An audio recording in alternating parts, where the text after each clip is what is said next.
Dear students, আমি BM sir বলছি। আজ একটা অতি গুরুত্বপূর্ণ বিষয় নিয়ে তোমাদের কাছে হাজির হয়েছি। দেখো, আজ আমি 2024 সালের এইচএস পরীক্ষার ইতিহাসের একটা লাস্ট মিনিট সাজেশান নিয়ে চলে এসেছি। দেখো, আমার এই সাজেশানের প্রকৃত উদ্দেশ্য হলো যাতে তোমরা পরীক্ষা হলে সমস্ত কোশ্চেন কমন পাও। আমি তোমাদের হলপ করে বলতে পারি, এই প্রশ্নগুলো করে গেলে তুমি সব প্রশ্ন কমন পাবে। এটা একেবারে লিখিত গ্যারান্টি আমি তোমাদের দিতে পারি।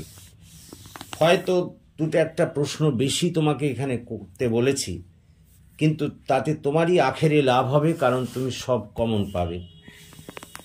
আমি অন্যান্য ওই সমস্ত চ্যানেলের মতো ওই একেবারে তোমাকে 8টা দিয়ে দিলাম বা 5টা দিয়ে দিলাম, তার থেকেই সব কমন পাবে বললাম, তারপরে দেখা গেল তুমি পেলে না, সেই নীতিতে আমি বিশ্বাসী নই।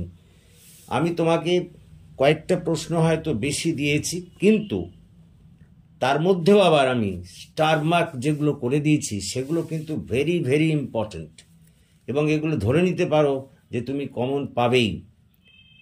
এই যে কটা প্রশ্ন দিয়েছি এগুলো যদি তুমি দেখে যাও তাহলে নিঃসন্দেহ থাকতে পারো এর বাইরে কিচ্ছু আসবে না। পরে আমার এই সাজেশনের সঙ্গে এইচএস প্রশ্নপত্রে মিলিয়ে দেখো, তাহলেই বুঝতে পারবে আমি কি ধরনের সাজেশন করেছি। তো যাই হোক, আর কথা না বাড়িয়ে আমরা প্রশ্নপত্রে ঢুকে পড়ি। দেখো কোনগুলো করতে হবে। এবছরের জন্য জাদুঘর থেকে কোশ্চেন আসবেই, সেই জন্য আমি প্রথম প্রশ্নটা জাদুঘর থেকেই রেখেছি। জাদুঘর বলতে কি বোঝো? জাদুঘরের প্রকারভেদ ও ভূমিকা আলোচনা করো। এটা গেল 1 নম্বর। 2 নম্বর, এইখান থেকে আর একটা অতিরিক্ত কোশ্চেন করে রাখতে পারো, এবং সেটি হলো আধুনিক ইতিহাসের লিখন পদ্ধতি আলোচনা করো। 3 নম্বর প্রশ্ন, উপনিবেশবাদ ও সাম্রাজ্যবাদ সম্পর্কে হবসন ও লেনিনের তত্ত্বটি আলোচনা করো। ধরে রাখো এই প্রশ্নটা এবছর এসে গেছে, তুমি গিয়েই প্রশ্নপত্রে এটা দেখতে পাবে, এটা আসবেই। কিন্তু পরের প্রশ্ন, সাম্রাজ্যবাদ বলতে কি বোঝো? সাম্রাজ্যবাদের কারণগুলি বর্ণনা করো। তারপরের প্রশ্ন, ভারতে রেলপথ বিস্তারের কারণ ও ফলাফল বর্ণনা করো। এটিও কিন্তু খুব ইম্পর্টেন্ট প্রশ্ন, এটাও ধরে নিতে পারো আসবেই।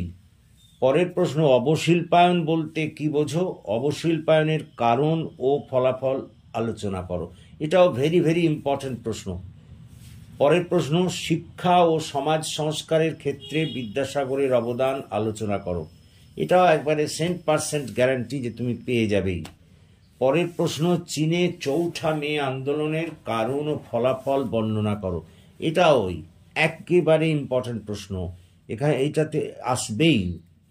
পরের প্রশ্ন, 1935 সালের ভারত শাসন আইনের প্রেক্ষাপট, শর্ত ও গুরুত্ব বর্ণনা করো। দেখো, এটাও একেবারে ভীষণ ভীষণ ইম্পর্টেন্ট প্রশ্ন। পরের প্রশ্ন, জালিয়ানওয়ালাবাগের হত্যাকাণ্ডের প্রেক্ষাপট ও ফলাফল বর্ণনা করো। এটাও খুবই গুরুত্বপূর্ণ প্রশ্ন, ধরে নিতে পারো এটা আসবে। 1942 সালের ভারত ছাড়ো আন্দোলনের কারণ, বিবরণ ও ফলাফল আলোচনা করো। এটাও খুব খুব ইম্পর্টেন্ট প্রশ্ন। পরের প্রশ্ন, কিউবার ক্ষেপণাস্ত্র সংকট বলতে কি বোঝো? এর গুরুত্ব আলোচনা করো। দেখো, এই প্রশ্নটি এবারে খুব ইম্পর্টেন্ট, আসতেই পারে।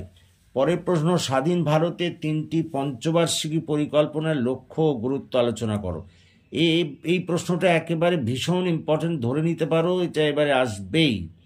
পরের প্রশ্ন, সার্ক গঠনের প্রেক্ষাপট ও গুরুত্ব বর্ণনা করো। পরের প্রশ্ন, হোচিমিনের নেতৃত্বে ভিয়েতনামের মুক্তি আন্দোলন আলোচনা করো।